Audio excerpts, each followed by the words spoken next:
Guppy Goop and the Adventure of the Big Bad Fish.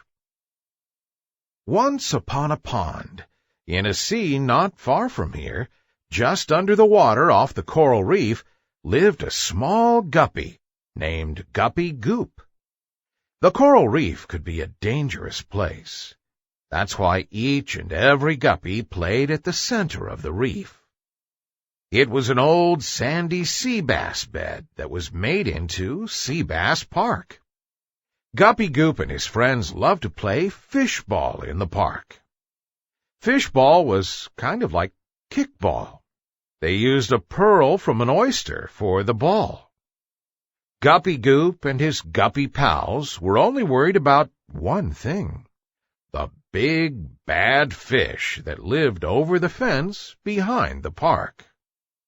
There were stories about the big bad fish, the type of stories told that would keep guppies up at night. It was said that he was a big bad fish, had large glowing eyes and black scaly skin, with razor-sharp teeth on top and 2 large fangs on the bottom, that he would swallow you up in one gulp, and that he was meaner than a tiger shark with a toothache, and that fish that go to that cave were never seen again. He was the coral reef's big bad fish. A Guppy Goop was from a small fish family. He only had about 500 fish brothers and sisters. Oh, and an uncle that was a hermit crab. One of his older fish sisters won an extremely rare black pearl ball at the Fishbowl Fishball Tournament. This black pearl was the envy of every fishball player, and all Guppy Goop wanted, the one thing he really, really wanted more than anything else, was just once to play fishball with his sister's black pearl ball trophy. One day, Guppy Goop's whole family, that is, everyone except Guppy Goop, went on the annual upstream swim. He wandered aimlessly around the house, and wandered into his sister's room, and there it was, the black pearl trophy. Even though Guppy Goop knew it was the same as stealing his sister's trophy, he thought, "She won't know I took it. I'll just use it for today, and I'll put it back before she's home from the swimming trip. Besides, it doesn't really seem so wrong if I don't get caught."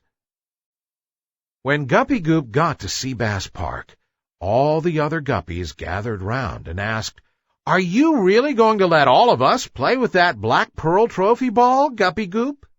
He just smiled from gill to gill and yelled, "Let's play fishball!" The game was going swimmingly. It was Guppy Goop's best game ever.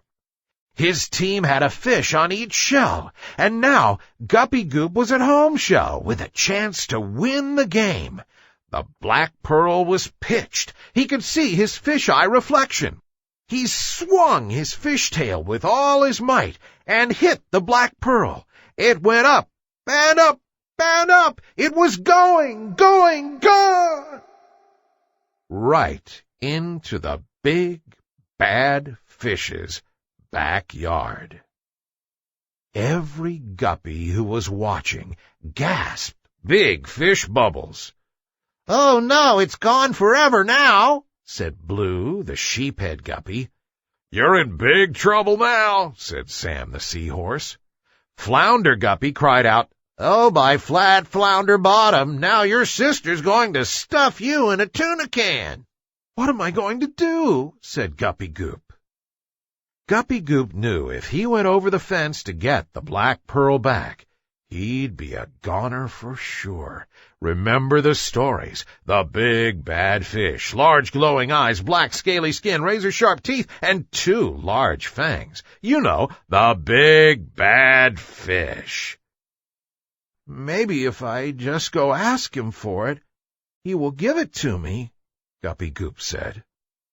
"Wait," yelled Flounder. "You can't go there now. He's a stranger, and it's getting dark. It's not safe." Flounder was right. It was late. Nothing could be done about it now. So Guppy Goop started to swim home. Guppy Goop swam to his hole, into his bedroom, and into bed right underneath his kelp bed sheets. His sister was staying at Uncle Hermit's tonight. But Guppy Goop was still feeling bad. He knew he should have told his mother, but he didn't want to get in trouble. Besides, he thought, my sister is not home, and nobody knows but me and the guys. Maybe I can still get away with it. I just have to get the black pearl back before Sister gets home. Then no one will ever know. Guppy Goop was tired, and his eyes were so heavy. As he drifted off to sleep, he was still mumbling as he yawned, "No one will ever know." Guppy Goop got up early before any of his family was awake. He was off to Sea Bass Park. The big bad fish's cave door was right on the edge of the coral reef in open water where no fish would travel. As Guppy Goop swam near the cave, the cold chill of open water was on his back. As he came closer to the gate, he could see why no fish ever went near the cave. All around, stuck in the weeds, were trophies. Fishing hooks, fishing lures, fishing line, and fishing weights were scattered about, collected from fishermen who had come in boats, but they could never reel him in, because surely the big bad fish could not be caught. The cave door was made from the bones of 3 fish who tried to take his cave away from him. Now those fish are his door. Guppy Goop slowly swam up to the cave door. The door creaked open, and there in the dark glowed 2 large eyes. It was the big bad fish. "What do you want?" said the big bad fish in a menacing voice. Could I get my sister's black pearl ball that went over your back fence?" asked Guppy Goop, shaking in fear. "Why aren't you afraid of me, little Guppy? Don't you know the stories about me?" asked the big bad fish. "Oh, I am very afraid of you, but I believe there's good in every fish. I thought if I was nice to you, then maybe you'd be nice to me," Guppy Goop answered. "I see," said the big bad fish. "Guppy Goop, your kindness has moved me," he said. "Go, get your sister's black pearl ball from my backyard." Guppy Goop swam into the backyard. There were fish balls all around, but no black pearl.